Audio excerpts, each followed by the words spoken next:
আসলাম আমরা যেখানে ছিলাম আমাদের আজকের ক্লাসে যে বলছিলাম যেটা যে আমরা এই হাফ অফ এমভি স্কোয়ার এটা একটু মনে রাখবো কষ্ট করে। তারপরে এখানে দেখো যে এই যে আমি যেই কথাগুলো তোমাদেরকে বললাম না এইমাত্র, এই কথাগুলো এখানে লেখা আছে যে যখন এই থার্মিওনিক এমিশন হবে, যে মেটাল সারফেস থেকে ইলেকট্রন বের হবে two produce electrons and applying an electric field to accelerate them, we can generate a beam of fast moving electrons known as a cathode ray.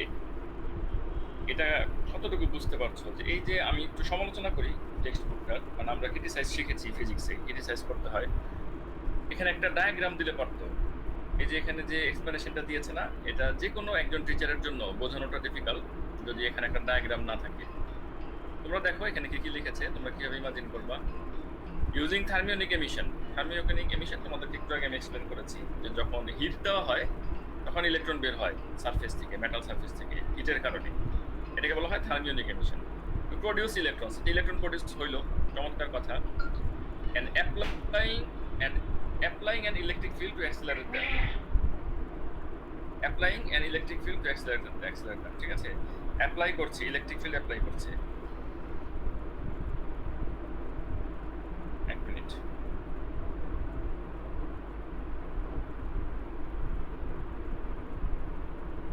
জি আসসালামু আলাইকুম। জি জি পেয়েছি, জি থ্যাংক ইউ। জি জি জি স্যার, ওকে সরি। যেটা বলছিলাম যে applying an electric field to accelerate them, তারপর ইলেকট্রন যে বের হবে, আমি একটা ক্লোজ সারাউন্ডেড প্লেস বলছিলাম না তোমাদের, একটা ক্লোজড এরিয়া, এখানে ইলেকট্রনকে হিটের কারণে ইলেকট্রন বের হবে, তারপরে অ্যাপ্লাই করবে ইলেকট্রিক ফিল্ড, অ্যাক্সিলারেট করবে। এই অ্যাক্সিলারেটেড ইলেকট্রন হবে অনেক ফাস্ট ইলেকট্রন, এবং এটাকে বলা হয় ক্যাথোড রে, ঠিক আছে।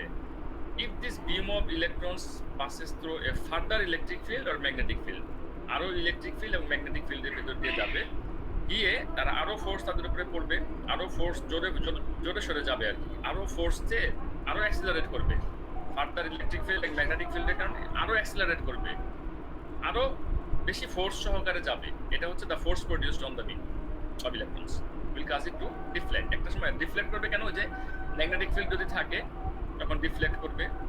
If a fast moving electron beam, এখানে বিম লেখা দরকার ছিল, আর একটা ইলেকট্রন তো না, তো বিম হিট স্ক্রিন, একটা স্ক্রিনকে হিট করে। এই স্ক্রিনটা কেমন, এই স্ক্রিনটা হচ্ছে তোমাদের এমন একটা স্ক্রিন যেটার ভিতরে একটা কেমিক্যালের কোটিং দেওয়া থাকে। এই স্ক্রিনের উপরে এই ফাস্ট মুভিং ইলেকট্রন বিম গিয়ে যদি পড়ে, তাহলে লাইটের স্পার্কিং দেখা যায়, প্রচুর লাইটের স্পার্কিং দেখা যায়। তাহলে কি লিখেছে আবার, এবার আমরা পড়ি। If a fast moving electron hits a screen that is painted with a particular chemical, কি কেমিক্যাল এটা আমাদের দরকার নাই, the screen will fluoresce, fluoresce মানে হচ্ছে ওই যে emit light, আমরা বাইরে থেকে আলোর ঝলকানি দেখতে পাবো। These are the principles by which cathode ray oscilloscope CRO operate. The electron beam in the CRO is moved left and right, ওই লিখেছে right and up and down by passing the beam through horizontal and vertical electric field. These are generated by electric plates, so the strength and direction can be altered. The point on the screen which is emitting light can be changed. দেখো এই কথাগুলো দিয়ে খুব ভালো বোঝার কিন্তু কোনো সুযোগ নাই, যার কারণে আমাকে একটু কষ্ট করতে হবে। আমি একটা ডায়াগ্রাম সিম্পল, তোমরা আমাকে একটু এক্সকিউজ করবে, আমি সিম্পল স্কেচ করি একটা, হ্যাঁ, তোমাদেরকে বোঝানোর জন্য জাস্ট যে ডায়াগ্রামটা আসলে কেমন, এখানে কি বোঝাতে চাচ্ছে।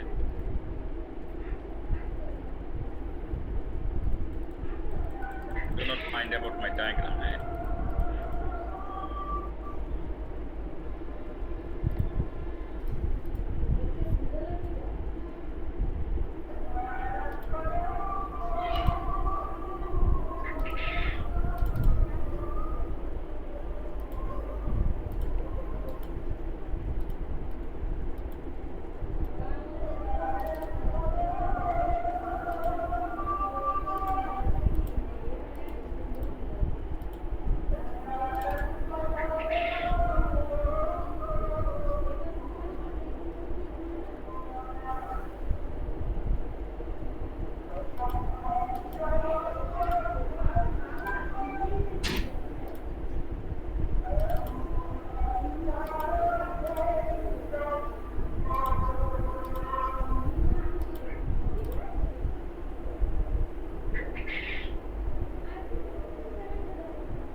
এটা দেখতে পাচ্ছ, এটা হচ্ছে একটা ক্যাথোড। এটা একটা ক্যাথোড। এখান থেকে ইলেকট্রন বের হয় এবং এখানে প্রচুর হিটের ব্যবস্থা করা আছে। এটা প্রচুর হিটেড আপ হয় এবং এটা হিটেড আপ হয় ইলেকট্রিসিটির মাধ্যমে, হিটারের মাধ্যমে। এটা কাইন্ড অফ হিটারের মতো। প্রচুর হিট প্রডিউস হয় এখান থেকে এবং এখান থেকে ইলেকট্রন বের হয়। ইলেকট্রন বের হয়েই এই যে ইলেকট্রন বের এখানে ইলেকট্রিক ফিল্ডের ভিতরে এসে পড়ে। এটা কিন্তু আবার ইলেকট্রন না। এই বড় করে যেটা ড্র করেছি, ইলেকট্রন এখান থেকে বের হয়। বের হয়ে করে কি এই ইলেকট্রিক ফিল্ডের ভিতরে এসে পড়ে। ইলেকট্রিক ফিল্ডের ভিতরে আসার পরে এই জায়গাটা অ্যাক্সেলারেট হয়, জোরে এই জায়গাটা চলে আসে। এখানে দুই পাশে ম্যাগনেট বসিয়েছি আমি তোমাদের বোঝানোর জন্য। এই ম্যাগনেটের কারণে এটা ডিফ্লেক্ট হয়। এই ম্যাগনেটের পাওয়ার আবার বাইরে থেকে কন্ট্রোল করা যায়। ঠিক আছে? ম্যাগনেটিক ফিল্ড, এই ম্যাগনেটিক ফিল্ডে ডিফ্লেক্ট হয়ে এভাবে বাঁকা হয়ে, আমরা দেখেছি যে গত ক্লাসে যে ম্যাগনেটিক ফিল্ড কি করে, রোটেট করে। হ্যাঁ, ম্যাচ স্পেক্ট্রোমিটার দেখেছি। এভাবে বাঁকা হয়ে এখানে গিয়ে পড়ে। আর ইলেকট্রন তো তোমার এখানে একটা না, কোটি কোটি বিলিয়ন ইলেকট্রন বের হচ্ছে। এখানে ডিফ্লেক্ট হয়ে এখানে গিয়ে পড়ে। আর এটার এই যে ভিতরের আবরণটা হচ্ছে এমন একটা কেমিক্যাল দেওয়া এই ভিতরে, এটা একটা স্কিনের মতো। আর আমরা হচ্ছে বাইরে, এই হচ্ছে আমরা। ঠিক আছে? আমরা আমরা কি দেখবো? আমরা এটাকে দেখবো একটা স্ক্রিনের মতো, ডিসপ্লে। আমরা এটাকে একটা ডিসপ্লের মতো দেখবো এই জায়গাটা। ঠিক আছে? আর এই যে ভিতরের ঘটনাটা হচ্ছে এটা, যে এখানে একটা ইলেকট্রিক ফিল্ড দেওয়া। ইলেকট্রিক ফিল্ড, এটা আবার ইলেকট্রিক ফিল্ড আমাদের হাতে এরকম বাটন আছে। এই বাটন বাড়িয়ে কমিয়ে, ঘুরিয়ে ইলেকট্রিক ফিল্ড কন্ট্রোল করা যায়। এই বিমটাকে কন্ট্রোল করা যায়। ম্যাগনেটিক ফিল্ডের এখানে এগুলো বাটন আছে। এই আবার এখানে ইলেকট্রোম্যাগনেট ব্যবহার করা হয়। এরকম ম্যাগনেট না, পার্মানেন্ট ম্যাগনেট, ইলেকট্রোম্যাগনেট ব্যবহার করা হয়, যার কারণে এটাকে বাটন ঘুরিয়ে ম্যাগনেটিক ফিল্ডের স্ট্রেন্থ বাড়ানো কমানো যায়। তখন হয় কি, এই বিম এই সামনে পিছনে মুভ করা যায়। এই বিমকে উপরে নিচে এই বিমকে কন্ট্রোল করা যায়। এই বিম উপরে চাইলে উঠানো যায়, নিচে চাইলে উঠানো যায়। কিন্তু সাধারণ ইউজাররা এত কিছু বোঝে না। সাধারণ ইউজাররা এইগুলি ওই যে রেডিও বাটনের মতো, ফ্যানের রেগুলেটরের বাটনের মতো, এগুলো ঘুরায়। এই বিম উপরে নিচে ওঠানামা করে এবং এইখানে এই স্কিনেগের উপর পড়ে। আর এখানে হচ্ছে অসিলোস্কোপ। এটা কিন্তু ক্যাথোড রে ও, CRO মানে কি? অসিলোস্কোপ। অসিলোস্কোপে এই যে এরকম সিগন্যাল প্রডিউস হয়, বুঝেছো? আর এই অসিলোস্কোপে এই সিগন্যাল কিভাবে প্রডিউস হবে, অসিলোস্কোপের কানেকশন দেওয়া থাকে এরকম একটা মাইক্রোফোন বা কিছু একটা থেকে, যেখান থেকে মনে করো মাইক্রোফোন থেকে মনে করো for example sound wave produce হচ্ছে। সেই মাইক্রোফোন থেকে এখানে আসতেছে সিগন্যাল। সেই সিগন্যাল এই ইলেকট্রন বিম দুইটা একসাথে মিলেমিশে ওই ওয়েভের যে সিগন্যালটা সেরকম ভাবে ইলেকট্রন ফিল্ডে ডিফ্লেক্ট করে। ইলেকট্রন বিমটা ওইভাবে নিজেকে অ্যারেঞ্জ করে নিয়ে এই কমান্ড অনুযায়ী এখানে গিয়ে আমরা শেষ পর্যন্ত দেখতে পাই এরকম একটা ওয়েভ। আর এই ভিতরে আসলে আলোর ঝলকানি প্রডিউস হয়। যদি আমরা অসিলোস্কোপের এই স্ক্রিনটা ভেঙে ফেলি, একটা ক্যাথোড রে অসিলোস্কোপ কিনে, CRO কিনে যদি ভেঙে ফেলি, ফাটিয়ে ফেলি, যদি স্ক্রিনটা সরাসরি দেখতে পাই, তাহলে আমরা ওই ডিসপ্লের পরিবর্তে এখানে প্রচুর স্পার্কিং, প্রচুর আলোর ঝলকানি, এমিশন অফ লাইট আমরা দেখতে পাবো। এটাই বললাম যে এই ছবিটা তো দিলে পারতো, এই পিকচারটা দিলে দেখা হয় যে আমাদের পরে একটু সহজ হতো। ছবিটা দেয় নাই, তার মানে হচ্ছে কি এটা নিয়ে ডিটেল তারা কোশ্চেন করবে না। জাস্ট তোমাদের এই কনসেপ্টটা তোমরা বুঝলেই চলবে। আমি আরেকবার বলছি যে এই যে ইলেকট্রিক ফিল্ড বাড়িয়ে কমিয়ে এই বিমটাকে উপরে নিচে সামনে পিছনে করা যায়। ম্যাগনেটিক ফিল্ডটাকে বাড়িয়ে কমিয়ে এটাকে ডিফ্লেক্ট করা যায়। রিফ্লেক্ট না, কিন্তু আমি মনে করো ফর এক্সাম্পল আমি বলছি ডিফ্লেক্ট, আমি বলতেছি কি ডিফ্লেক্ট, আর স্টুডেন্ট শুনতেছি কি রিফ্লেক্ট। দেখো কি কেলেঙ্কারি। আমি বলতেছি ডিফ্লেক্ট, কোন একটা স্টুডেন্ট মনে করো ফর এক্সাম্পল ভুল শুনতেছে রিফ্লেক্ট, যে বিম এইখানে গিয়া বাড়ি খাইয়া আবার ফিরে আসবে, ব্যাপারটা তো বুঝলাম না। ফিরে আসার পরে কি হবে, স্যারটা একবার বললো না। ডিফ্লেক্ট হবে, এই যে পথ চেঞ্জ করতেছে, এই পথ চেঞ্জ করাকে বাঁকা হয়ে যাচ্ছে ডেভিয়েটও বলা চলে। ডেভিয়েশন অর ডেভিয়েট, যে সামান্য সরে যাবে, তাদের চলার পথে স্ট্রেট থাকবে না। এরকম ভাবে বিভিন্ন জায়গায় গিয়ে বিভিন্ন জায়গায় গিয়ে পড়বে এবং আমরা একটা ডিসপ্লে দেখতে পাবো। তো this is the concept of CRO। আবার ভুল বুঝো না যে এটা CR7 অর CR7। স্যার আমরা খালি ভুলই বুঝি, আপনি কি মনে করেন আমাদের? না, তা তো অবশ্যই। আমি আরেকবার কষ্ট করে আমরা আরেকবার একটু মনোযোগ দিব। একটু বোরিং লাগতে পারে, কারণ একটু ডেসক্রিপটিভ তো। তারপরে আমি তো কষ্ট করছি, তোমরা একটু জাস্ট আমার সাথে একটু সাপোর্ট দাও। আরেকবার, using thermionic emission to produce electrons, যখন আমরা হিট দিই ইলেকট্রন প্রডিউস হয়, and applying an electric field to accelerate them. Electric field accelerate করলাম, we can generate a beam of fast moving electrons known as cathode ray. ওই যে যেই রেটা আমি তোমাদের দেখালাম যে হিটার থেকে বের হয়, হ্যাঁ, এটা ক্যাথোড রে বলা হয়। If this beam of electrons passes through a further electric field or magnetic field, যে এটা যদি এর পরে আবার ইলেকট্রিক ফিল্ড এবং ম্যাগনেটিক ফিল্ড অথবা উভয়ই দুইটার ভিতর দিয়ে যায়, হ্যাঁ, কোনো এই সিআরও আছে তোমার দুইটা ইলেকট্রিক ফিল্ড থাকে, দুইটা ম্যাগনেটিক ফিল্ড থাকে, কোনটা আছে একটা থাকে, একটা ম্যাগনেটিক ফিল্ড থাকে, এরকম ইট ডিপেন্ডস, ঠিক আছে, যে কি ধরনের সিআরও। আমরা তো ডিটেইলে যাচ্ছি না। Then the force produced on the beam of electrons will cause it, beamer উপর একটা ফোর্স প্রডিউস হয় to deflect, এটাকে ডিফ্লেক্ট করে। If a fast moving electron hits a screen that is painted with a particular chemical, এখানে কেমিক্যালের নামটা দেয় নাই, কখনোই দেয় না।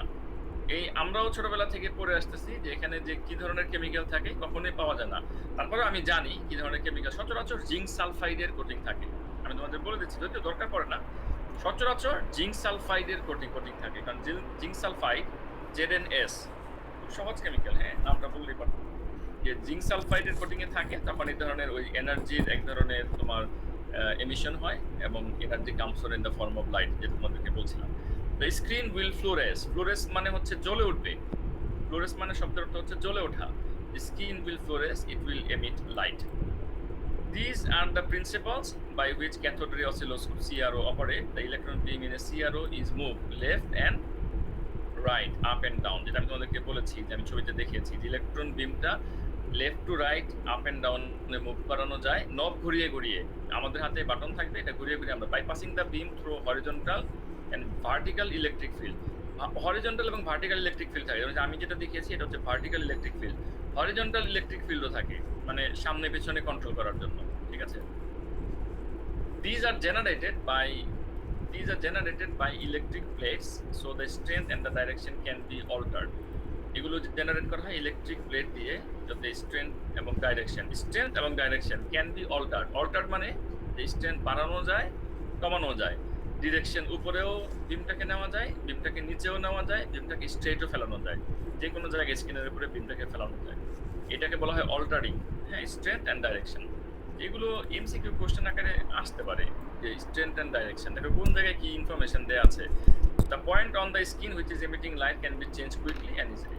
Anyway, so এই ছিল আমাদের ইলেকট্রন বিম বা ক্যাথোড রে অসিলোস্কোপ সম্পর্কে আমাদের আইডিয়া। এখন আমরা পড়বো an electron probe, একটা ইলেকট্রন প্রোব পড়বো। ইলেকট্রন প্রোব কি? যে ইলেকট্রন বিম এই যদি কোনো ক্রিস্টালের উপরে ফায়ার করা হয়, এই যে আমরা এতক্ষণ যে ইলেকট্রন বিম করলাম, একটা স্ক্যাটারিং প্যাটার্ন পাওয়া যায়। এখন কথা হচ্ছে যে এই ক্রিস্টাল কি জিনিস? ক্রিস্টাল, তোমাদেরকে ক্রিস্টাল সলভ করানো হয়েছে না এই ও লেভেলসে? পড়িয়েছি আমি নিজে, তোমরা জানো যে আমি ও লেভেলসে ফিজিক্স কেমিস্ট্রি দুটোই পড়াই। এক সময় এ লেভেলসে কেমিস্ট্রিও পড়াতাম, ইন্টারেস্টিং ব্যাপার, হ্যাঁ, বলা হয়নি মনে হয়। এক সময় এ লেভেলসে কেমিস্ট্রিও পড়াতাম, কিন্তু দুইটা ফিজিক্স এবং কেমিস্ট্রি এ লেভেলসে, আবার ও লেভেলসে ফিজিক্স কেমিস্ট্রি সব মিলিয়ে প্রেশার পড়ে যায়, বিশেষ করে এক্সামের সময়, ফাইনাল এক্সামের সময় আসলে আমি একেবারে মনে করো যে মানে আমার পাগল হওয়া বাকি থাকে। এই জন্য কেমিস্ট্রিটা, আবার নারায়ণগঞ্জে মোমিন স্যারের মতো টিচার আছে, স্যারের মতো টিচার থাকার কারণে আমি দেখলাম যে ফিজিক্সে প্রবলেম বেশি হয় স্টুডেন্টদের। তাদেরকে যে খুব সহজভাবে তাদের সাথে ফ্রেন্ডলি কথা বলে বোঝাবে, একবারের জায়গায় 2বার 3বার অ্যান্সার দিবে, তাদের সাথে মিশবে, তাদের দুঃখ কষ্ট বুঝবে ফিজিক্সের, এরকম টিচারের অভাব। এই জন্য আমি ফিজিক্সটাই ধরে রেখেছি শেষ পর্যন্ত, ফিজিক্সটাই পড়াই, কেমিস্ট্রিটা পড়াই না। তো ইভেন এ লেভেলসের কেমিস্ট্রিও কিন্তু খুব ইজি কেমিস্ট্রি না। তোমরা যারা কেমিস্ট্রি পড়ছো তোমরা জানো যে এ লেভেলসের কেমিস্ট্রি কিন্তু অত্যন্ত মানে হাইলি স্ট্যান্ডার্ড একটা সাবজেক্ট। ইভেন আমার তো মনে হয় ফিজিক্সের চাইতেও কেমিস্ট্রি কোনো জায়গায় খটকা বেশি, ফিজিক্সে খটকা কম।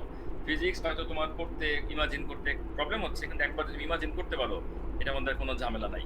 হয়তো কোশ্চেন পেপার সলভ করতে প্রবলেম হতেই পারে, তুমি অনেকবার প্র্যাকটিস করতে করতে তোমার ভেতরে দক্ষতা চলে আসবে, কিন্তু আসবে।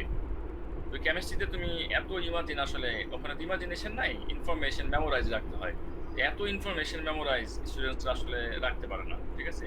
নিউক্লিওফাইল আর ইলেকট্রোফাইল, আমি এক একটা স্টুডেন্টকে যে কয়বার করে শিখাইতাম আর লিখতে দিতাম, নিউক্লিওফাইল আর ইলেকট্রোফাইলের ডায়াগ্রাম মনেই রাখতে পারে না স্টুডেন্টসরা। এনিওয়ে, যে এগুলো আর পুরোনো কথা।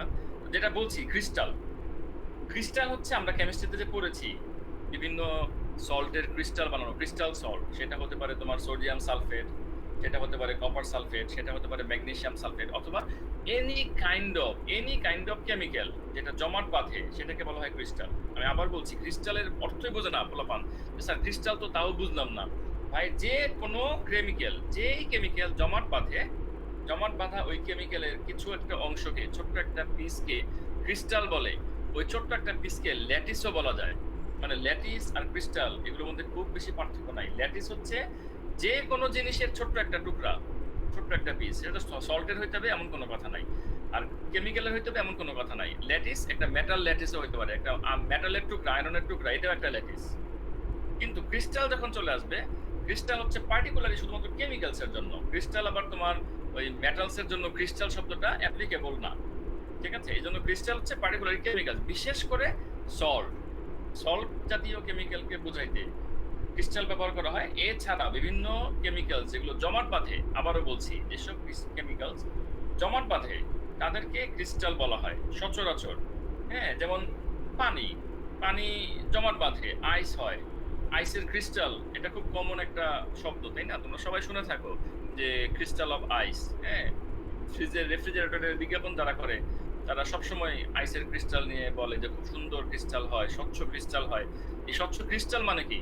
বরফের টুকরা হয়, সুন্দর, সুন্দর বরফের টুকরা হয়। ক্রিস্টাল মানে বরফের টুকরা। কিন্তু আসলে ক্রিস্টাল বলতে এটা বোঝানো হয় যে কেমিক্যাল যখন জমাট বাঁধে তখন তাকে ক্রিস্টাল বলা হয়। তো ল্যাটিস আর ক্রিস্টালের পার্থক্যটা তোমরা আজকে বুঝতে পারলে। ল্যাটিস হচ্ছে যেকোনো কেমিক্যালস এর বা যেকোনো সাবস্টেন্স এর টুকরাকে বলা হয় ল্যাটিস। আয়রনের টুকরাকেও ল্যাটিস বলা যায়। এগুলো হচ্ছে একেবারে বেসিক যে স্টুডেন্টসরা এগুলোতে মানে কনফিউজ থাকে যে কোনটাকে কি, এটা মানে কি, ওটা মানে কি। এটা হচ্ছে ক্রিস্টাল। এখন মনে করো কোন কেমিক্যালের ক্রিস্টাল, কপার সালফেটের ক্রিস্টাল ফর এক্সাম্পল। এই ক্রিস্টালের ভিতর দিয়ে ইলেকট্রন, এই ক্রিস্টালের মধ্যে অ্যাটমস এর মধ্যে, মলিকিউলস এর মধ্যে গ্যাপ আছে। যেটা আমরা খালি চোখে দেখতে পাই না। আমরা খালি চোখে একটা ল্যাটিস দেখি, একটা টুকরা দেখি। এর মধ্যে কোনো গ্যাপ নাই। আসলে প্রচুর গ্যাপ থাকে। এই ইলেকট্রন বিম যখন ফায়ার করা হয় ক্রিস্টালের ভিতর দিয়ে, তখন ওই গ্যাপের ভিতর দিয়ে ইলেকট্রন বিম চলে যায় এবং যাওয়ার পরে বের হওয়ার সময় স্ক্যাটার্ড হয়, একটা স্ক্যাটারিং প্যাটার্ন তৈরি হয় এবং আমরা এটা দিয়ে ক্রিস্টালকে অবজার্ভ করতে পারি। এবং এটা 1927 সালে, দেখো 1927 এ Davisson and Germer showed that an electron beam can produce a diffraction pattern। দেখেছো? ডেভিসন অ্যান্ড গারমার এরা তোমার 1927 এ, 1927 মানে হচ্ছে জাস্ট পৃথিবী তোমার ফার্স্ট ওয়ার্ল্ড ওয়ার শেষ করেছে। হ্যাঁ, তোমরা জানো ফার্স্ট ওয়ার্ল্ড ওয়ার হয়েছিল 1915 থেকে 1920। পৃথিবীর ওই অংশটা এই ফ্রান্স, জার্মানি একেবারে তছনছ হয়ে গিয়েছে ওই সময় যুদ্ধ করে। ওই সময়টায় এই ডেভিসন অ্যান্ড গারমার 1927 সালে তারা দেখিয়েছে যে electron beam can produce a diffraction pattern. Electron beam, ভালো কথা। ইলেকট্রন বিম যদি ডিফ্রাকশন প্যাটার্ন, এবার তোমরা আসো যে প্রথমত বলে নেই, ইলেকট্রন বিম যদি ডিফ্রাকশন প্যাটার্ন তৈরি করে, ডিফ্রাকশন প্যাটার্ন কার প্রপার্টিজ? তোমাদের অ্যান্সার হবে ডিফ্রাকশন প্যাটার্ন হচ্ছে ওয়েভের প্রপার্টিজ। ওয়েভের ব্যাপার প্রপার্টি, লাইটের প্রপার্টিজ বলা যাবে না কিন্তু। Light is kind of wave. Diffraction pattern is a property of wave, not only light. হ্যাঁ, light is only one kind of wave. Many waves এর মধ্যে লাইট হচ্ছে এক ধরনের ওয়েভ। আর diffraction pattern is a property of wave. So electron beam যখন diffraction pattern তৈরি করে, তার মানে electron beam is showing the property of wave. So electrons are wave. So electrons have wave nature. Electrons are wave বলা যাবে না, আমরা বলবো যে so electrons have wave nature. তো এই এক্সপেরিমেন্ট দেখো, that was different to the patterns found Geiger-Marsden in Rutherford alpha particle scattering experiment। তোমাদের মনে আছে যে রাদারফোর্ডের দুই স্টুডেন্ট গিগার এবং মার্সডেন, তারা আলফা পার্টিকেল ফেলেছিল। তারা এরকম একটা স্কিনের উপরে দেখেছে যে স্ক্যাটারিংটা কেমন হয়। তো এই যে এই প্যাটার্নটা ছিল ডিফারেন্ট, তাদের প্যাটার্নটা আর এই প্যাটার্নটা ছিল ডিফারেন্ট। তাদেরটা হচ্ছে এই যে ডেভিসন এন্ড গারমার হচ্ছে diffraction pattern. Davisson and Germer provided the experimental evidence to prove theory that had been suggested 3 years earlier by the French physicist Louis de Broglie। Louis de Broglie এই কথাটা বলেছিল 3 বছর আগে, কিন্তু Luis de Broglie যে কোনো experiment করে দেখাইতে পারে নাই যে ইলেকট্রন। লুইস ডি ব্রগলি এটা বলেছে যে ইলেকট্রন ডিফ্র্যাক্ট করে, electron behaves like as wave. এবং এটা বলে লুইস ডি ব্রগলি তোমার ওয়েভলেন্থ পর্যন্ত প্রপোজ করেছে ইলেকট্রনের। Electron has wavelength and electron has a momentum as particle, so lambda equals to h by p and h equals to lambda equals to h by mv, যেটা আমরা unit 2 তে আমরা এই ইকুয়েশনগুলো দেখেছি, যেখানে h হচ্ছে প্ল্যাঙ্কসের কনস্ট্যান্ট। এটা আমরা ইউনিট 2 তে দেখেছি। এবং যখন এই তোমার ডেভিসন এন্ড গার্মার 3 বছর পরে এটা তো ডি ব্রগলি আবিষ্কার করে রেখে দিয়েছে, এই ফর্মুলা দিয়েছে, কিন্তু তারটা অ্যাকসেপ্ট হয় নাই, ওভাবে খুব জোরে সোরে অ্যাকসেপ্ট হয় নাই। ডেভিসন এন্ড গার্মার যখন দেখিয়েছে এই এক্সপেরিমেন্টাল প্রসিডিউর যে ডিফ্র্যাকশন হয়, এবং যখনই ডিফ্র্যাকশন হয় তাহলে কি electron beam is behaving as wave, আর যখন এটা বিহেভিং অ্যাজ ওয়েভ তখন এটা কি থাকে, ল্যামডা থাকে, ওয়েভলেন্থ থাকে। তখন এই ডেভিসন এন্ড গার্মারের এক্সপেরিমেন্টের কারণে ডি ব্রগলি নোবেল প্রাইজ পেয়েছে। আবার বলছি, ইন্টারেস্টিং থিং দেখো, ডেভিসন এন্ড গার্মারের 3 বছর পরের এক্সপেরিমেন্টের কারণে ডি ব্রগলি নোবেল প্রাইজ পেয়েছে। তার এই ভদ্রলোক যে 3 বছর আগে এই 1926-27 সালে যে কথা বলেছে, হ্যাঁ, 3 বছর পরে গিয়ে ডি ব্রগলি নোবেল প্রাইজ পেয়েছে 1929 সালে এই ফিজিক্সের নাম তোমার এই চ্যাপ্টারের উপরে, শুধুমাত্র এই ডেভিসন এন্ড গার্মারের এক্সপেরিমেন্টের কারণে। এই যে এই জায়গাটা দেখো, the Davison and Garmer experiment provided proof that the diffraction pattern obtained when cathode ray hits a crystal, ওই যে ক্যাথোড রে পড়লাম তোমাদের এতক্ষণ, যে ক্যাথোড রে থেকে ইলেকট্রন বিম বের হয়, ওই বিম হচ্ছে ক্যাথোড রে, হিট এ ক্রিস্টালের উপরে গিয়ে পড়ে, produce if the electrons in the beam had a wavelength that was the de Broglie wavelength। তার আবার এখানে সাথে দিয়েছে এরা ইলেকট্রন গিয়ে যে পড়ে, এই বিম গিয়ে যে পড়ে, এই বিমের একটা ওয়েভলেন্থ থাকে, এন্ড এই ওয়েভলেন্থটা পাওয়া গিয়েছে ডি ব্রগলির ওয়েভলেন্থ পাওয়া গিয়েছে। সো ব্রগলির ওয়েভলেন্থটা অত্যন্ত, এই জন্য ব্রগলির ওয়েভলেন্থ দিয়ে ছোট্ট ইকুয়েশন হইলেও ছোট ম্যাথ রেগুলার থাকে। দেখো এটা কিন্তু ইউনিট 2 এর টপিক এখানে চলে আসছে। এই ইউনিট 2 আর এই টপিকের মধ্যে এটা ল্যামডা ইকুয়ালস টু h/p দিয়ে ম্যাথ যদি আসে বলতে পারবা না যেটা ইউনিট 2 থেকে আসছে, কারণ এটা এখানেও ইনক্লুডেড হয়ে গেছে।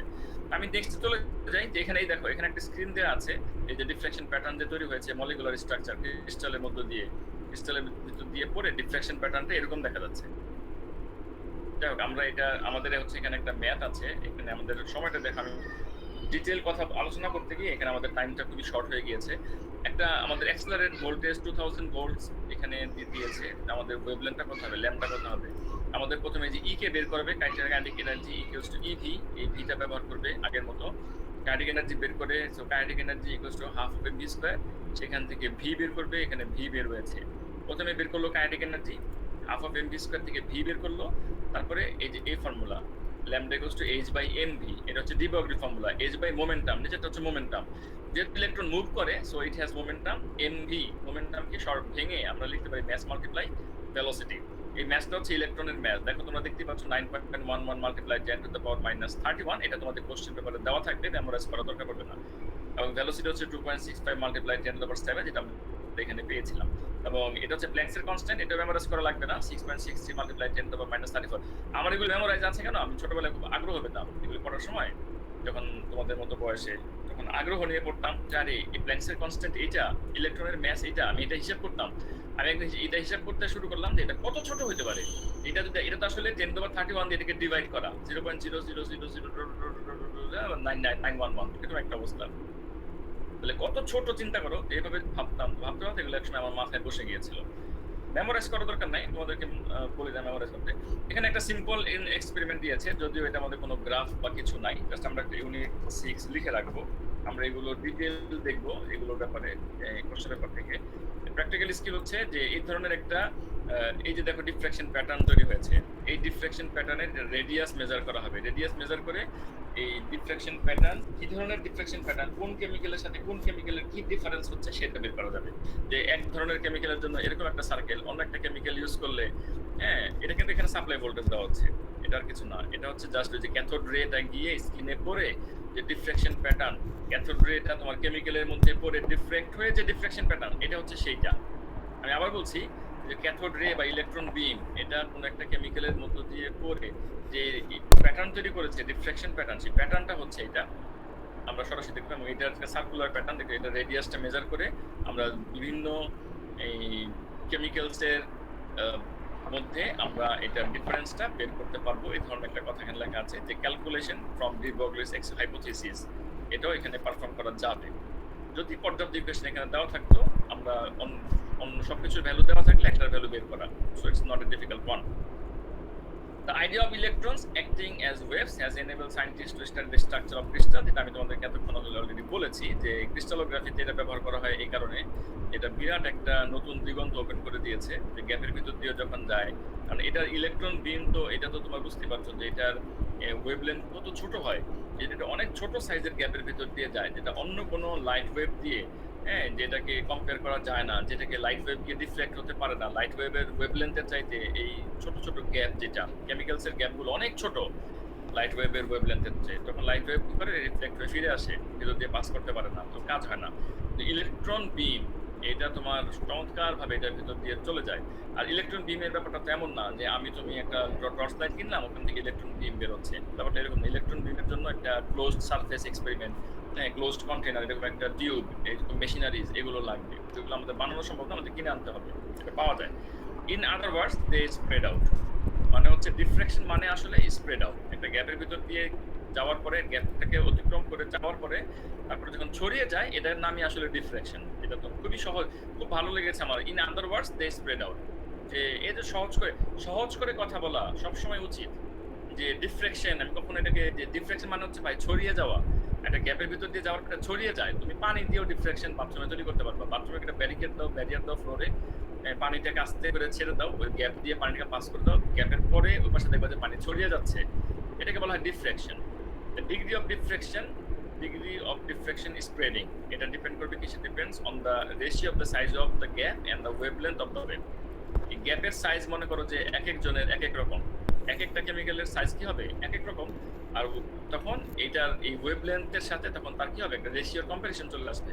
একইভাবে ওয়েভলেন্থ ডিফ্রাকশন ওয়েভলেন্থের সাথে সম্পর্কিত, একটু বলে দেই, মনে করে দিই পুরোনো টপিক।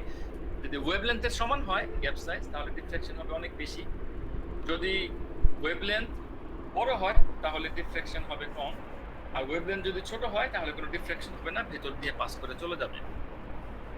তারপরে দেখেছে the beam of electrons and in the crystal, the gas between the atoms in the crystal can act as a diffraction grating. এবার আসছে ডিফ্রাকশন গেটিং, মনে আছে? ডিফ্রাকশন গেটিং কিছুই না, ডিফ্রাকশন গেটিং হচ্ছে অনেকগুলো স্লিট একসাথে থাকা, এটাকে বলা হয় ডিফ্রাকশন গ্রেটিং। তো যখন এই কেমিক্যালসের ভিতর দিয়ে যায়, কেমিক্যালসের ভিতরে অনেকগুলো গ্যাপস, এখানে বলা হচ্ছে যে অনেক গ্যাপসের ভিতর দিয়ে যখন এই ইলেকট্রন বিম যায় তখন it works like diffraction grating. আর ডিফ্রাকশন গেটিং যখন পাস করার পরে কি হয় জানো? তারপরে কোথাও এরা মিলিত হয়, এরা সুপারপোজ হয়, কোথাও কনস্ট্রাকটিভ ইন্টারফারেন্স হয়, কোথাও ডিস্ট্রাকটিভ ইন্টারফারেন্স। এই যে কথাগুলি দেখছো এখান থেকে যদি কনস্ট্রাকটিভ আর ডিস্ট্রাকটিভ ইন্টারফারেন্স টেনে এনে কোশ্চেন করে অবাক হওয়ার মতো কোনো কিছু থাকবে না। আর ডিফ্রাকশন গেটিং যখন চলে আসছে, আমি আরেকবার বলছি, ডিফ্রাকশন গেটিং মানে হচ্ছে যে স্লিটের ভিতর দিয়ে অনেকগুলো স্লিট, প্রত্যেকটা স্লিট হচ্ছে একটা গ্যাপ, এবং প্রত্যেকটা গ্যাপের পরে ইলেকট্রিক বিম ছড়িয়ে যাচ্ছে, এবং 2-3টা গ্যাপের ভিতর দিয়ে যাওয়ার সময় যখন ছড়িয়ে যায় এরা আবার ওভারল্যাপ করে, ছড়ানো ওয়েভগুলো আবার ওভারল্যাপ করে, তখন মনে হয় প্রত্যেকটা স্লিট একটা লাইট সোর্সের মতো ওভারল্যাপ করে। They have constructive and destructive interference, কোথাও নোড কোথাও অ্যান্টি নোড তৈরি হয়, কোথাও তারা ইন ফেজ কোথাও তারা আউট অফ ফেজ, এভাবে তারা সামনের দিকে গিয়ে পড়ে একটা স্কিনের উপরে ডিফ্রাকশন প্যাটার্ন তৈরি করবে একটা স্কিনের উপরে। আমি আশা করি যে আমি যেভাবে মার্কিং করি তোমরা অন্তত পেন্সিল দিয়ে এগুলো মার্ক করবা, যে আমি যে কথাগুলোর উপরে গুরুত্ব দিচ্ছি এখানে একটা স্টার দিয়ে রাখতে পারো, যে স্যার এটা কিরকম ইয়েলো বক্স করেছে, যে ডিফ্রাকশন প্যাটার্ন অন স্ক্রিন, মানে তুমি ভুলে যাবা। এরপরে তুমি যদি মার্ক না করো, তুমি আঁকাআঁকি না করো তোমার টেক্সট বুকে, তুমি একা ভুলেই যাবা যে স্যার এখানে কোনগুলোর উপরে হাইলাইট করেছে, এক্সপ্লেন করেছে বেশি। তারপরে দেখো, তারপরে হচ্ছে electron diffraction and alpha particle scattering both show that the idea you can study the structure of matter by probing it with beam of high energy particles. Probing মানে হচ্ছে ফেলানো, এই স্ট্রাকচারের উপরে লাইটের বিম ফেলানো, ফেলে দেওয়া, পাস করতে দেওয়া, থ্রো করা, পুটিং ইন, গিভিং ইন, এটাকে বলা হয় প্রবিং। প্রবিং মানে হচ্ছে যে light or electron beam is falling onto the structure of the chemical, is falling, এটাকে ফিজিক্সের ভাষায় এটাকে বলা হয় প্রবিং। স্ট্রাকচার অফ ম্যাটারকে আমরা অ্যানালাইসিস করতে, এখানে আন্ডারলাইন করতে হবে স্ট্রাকচার অফ ম্যাটার, আমরা অবজার্ভ করতে পারবো by probing it with beams of high energy particles. এই হাই এনার্জির জন্য আমরা কি করেছি? আমরা কিন্তু ইলেকট্রিক ফিল্ড এবং ম্যাগনেটিক ফিল্ড ব্যবহার করেছি। এখানে কোশ্চেন আসতে পারে যে হাই এনার্জি কিভাবে দেওয়া হলো, কোথেকে পার্টিকেলকে হাইলি এনার্জেটিক করা হলো? Answer is that by giving electric field and magnetic field. The more detail or smaller scale আমরা চাই, the structure to be investigated has the higher energy beam লাগবে। যত আমরা ক্লিয়ার প্যাটার্ন দেখতে চাই, আমাদের এনার্জি বিম তত হায়ার লাগবে। যত হায়ার এনার্জি বিম হবে, তত ইনভেস্টিগেশনটা ডিটেইল হবে, যে মোর ডিটেইল হবে। This means the very high energies are needed to investigate the structure of nucleons as they are very, very small. Nucleon শব্দটা কেন আসলো এখানে? নিউক্লিয়ন শব্দটা আসলো ওই যে গোল্ড ফয়েল করিয়েছি গত ক্লাসে। গোল্ড ফয়েলের যে অ্যাটমগুলি দেখিয়েছি, গোল্ড ফয়েলের মধ্যে ভিতরে সেন্ট্রাল পার্টে নিউক্লিয়াস ছিল। ওই নিউক্লিয়াস ছিল পজিটিভ। ওই নিউক্লিয়াসের থেকে আরেক নিউক্লিয়াসের মধ্যে ডিসটেন্স থাকলে লাইট ওয়েভ স্ট্রেট চলে যাচ্ছিল। আলফা পার্টিকেলসের রেডিয়েশন স্ট্রেট চলে যাচ্ছিল। ওই রেডিয়েশন স্ট্রেট চলে যাচ্ছিল বলে ওই যে ভিতরে সেন্টার পার্ট পজিটিভ নিউক্লিয়াস কার কারণে হয়েছে? পজিটিভ নিউক্লিয়াস পজিটিভ হয়েছে প্রোটনসের কারণে। এই প্রোটনকে কি বলা হয়? নিউক্লিয়ন বলা হয়। এই জন্য এই কথাটা আসছে। This means that very high energies are needed to investigate the structure of nucleons as they are very, very small. Accelerating larger and larger particles to higher and higher energies has been the aim of particle physics ever since Thomson discovered electron in 1897. So এই particle physics এটাকে এর উপর আসলে যে research গবেষণা এগুলি কিন্তু এখনো অব্যাহত। তোমরা যদি কেউ ফিজিক্স নিয়ে লেখাপড়া করো, উন্নত বিশ্বে গিয়ে এ লেভেলস এর পরে একেবারে পিওর ফিজিক্স, অ্যাপ্লাইড ফিজিক্স নিয়ে লেখাপড়া করো, অনার্স মাস্টার্স এর পরে ওখানে পিএইচডি করার সুযোগ থাকবে পার্টিকেল ফিজিক্স এর উপরে। বিশেষ করে তোমার বড় বড় ইউনিভার্সিটি ওয়ার্ল্ডের, অক্সফোর্ড, হার্ভার্ড ইউনিভার্সিটি, এরা পার্টিকেল ফিজিক্স এর উপরে এরা বিখ্যাত। এবং ফিজিক্সের উপরে, জেনারেল ফিজিক্সের উপরে স্টুডেন্ট ওরা খুব কম পায়। এই জন্য তোমরা যদি ফিজিক্স নিয়ে ভবিষ্যতে শুধু লেখাপড়া করো, যে এ লেভেলস এর পরে ফিজিক্স নিয়ে পড়বে, তাহলে এটা রিসার্চ এরিয়া উন্নত বিশ্বে আমেরিকাতে, বিশেষ করে ইউএসএ তে এটা রিসার্চ এরিয়া বিরাট। মানে আমেরিকা যে কি পরিমাণ ফান্ডিং এটা রিসার্চের উপরে। তোমার কাজ হচ্ছে পিএইচডি তে গিয়ে সারাদিন লেখাপড়া করা। তোমার ব্যাংক ব্যালেন্স কিভাবে ভরতে হবে এটা ইউনিভার্সিটি বুঝবে, ওরা এটা ইউনিভার্সিটির দায়িত্ব। তোমার টাকার পেছনে ছুটতে হবে না। তুমি লেখাপড়া করবা, পার্টিকেল ফিজিক্সের উপরে গবেষণা করবা, নতুন নতুন থিওরি আবিষ্কার করবা, কনসেপ্ট দিবা, এগুলি ইন্টারন্যাশনাল জার্নালগুলিতে পাবলিশ হবে। এখানে গিয়ে প্রেজেন্টেশন দিতে হবে, বোঝাতে হবে, কোশ্চেন অ্যান্সার সেশন থাকবে, বোঝাইতে হবে তুমি এটা কিভাবে আবিষ্কার করলা, কি দেখাতে চাচ্ছ। এইভাবে এটাকে বলা হয় রিসার্চ। এই বড় বড় ইউনিভার্সিটিগুলো রিসার্চ করে এবং এখানে প্রচুর ফান্ডিং থাকে এবং তোমার একটা বিরাট ফিউচার এই পার্টিকেল ফিজিক্সের উপরে। আমার মাঝে মাঝে মন চায় এখনো পার্টিকেল ফিজিক্সের উপরে গিয়ে লেখাপড়া শুরু করি উন্নত বিশ্বে গিয়ে। এবং ইনফ্যাক্ট আমার যদি এরকম পারিবারিক একটা বিরাট বন্ধন বাংলাদেশে কিছুটা না থাকতো, যে সবাইকে রেখে আমি একা গিয়ে এখন পারবো না, আমার মন টিকবে না, ভালো লাগবে না, হ্যাঁ, তো আমি কিন্তু চলে যেতাম। পারিবারিক বন্ধন যদি কম থাকতো তাহলে আমি চলে যেতাম। এই পার্টিকেল ফিজিক্সের উপরে আমার এত মানে আগ্রহ, এগুলোর গবেষণা করা বা লেখাপড়া করা। যাই হোক, তোমাদেরকে আগ্রহ তৈরি করাটা আমাদের টিচারদের দায়িত্ব, কিভাবে আগ্রহ তৈরি হবে লেখাপড়ার প্রতি। এই পর্যন্ত আমাদের আজকের টপিকটা খুব একটা মানে ইন্টারেস্টিং টপিক ছিল। এবং তোমরা আমার গলার টোন শুনেই বুঝতে পারছো যেটা ম্যাথমেটিক্যাল না কিছু না, তারপরে এই টোনটা মানে এই টপিকটা কত ইন্টারেস্টিং। আমরা এই টপিকটা শেষ, দেখো আমাদের টপিকটা শেষ এবং আমাদের পরবর্তী টপিক নিয়ে আমরা হাজির হব। এটা আমাদের নিউক্লিয়ার অ্যান্ড পার্টিকেল ফিজিক্সের উপরে আরো ডিটেল, পার্টিকেল অ্যাক্সেলারেটরস এবং ডিটেক্টরস কিভাবে কাজ করে। তোমরা এগুলো বাসায় বেশি বেশি করে পড়ো এবং তোমরা গ্রুপে একটু সাজেশন দিও যে আমরা কবে থেকে এই ঈদের ভ্যাকেশন, কবে নাগাদ ঈদের ভ্যাকেশন করলে আমাদের জন্য ভালো হয়, সুবিধা হয়। জাস্ট একটা সাজেশন দিয়ে রেখো, তাতে আমি তোমাদের উপরে ইম্পোজ না করি। আমি আসলে তোমরা জানো যে আমি জোর করি না কাউকে। তোমরা একটা প্রপোজাল দিও, এক একজন নিজেদের মনের মতো করে প্রপোজাল দিও যে 5 তারিখ থেকে কত তারিখ ভ্যাকেশন হলে বেটার হয়। তোমাদের সবার প্রপোজালের উপরে বেস করে আমি আমার একটা প্রপোজাল আমি দিয়ে দিব যে এখান থেকে এটা হবে ভ্যাকেশন। তো এই হচ্ছে আমাদের আজকের ক্লাস। আজকের ক্লাসে যারা অ্যাটেন্ড করলো আমার সাথে, সেই আমার সৈনিকরা, সোলজাররা হচ্ছে জিৎ মল্লিক, সাদিমুল আক্তার, আদি দেবনাথ, রাদিতু এবং রাতুল ধাওয়াল। সবার সুন্দর জীবন কামনা করছি।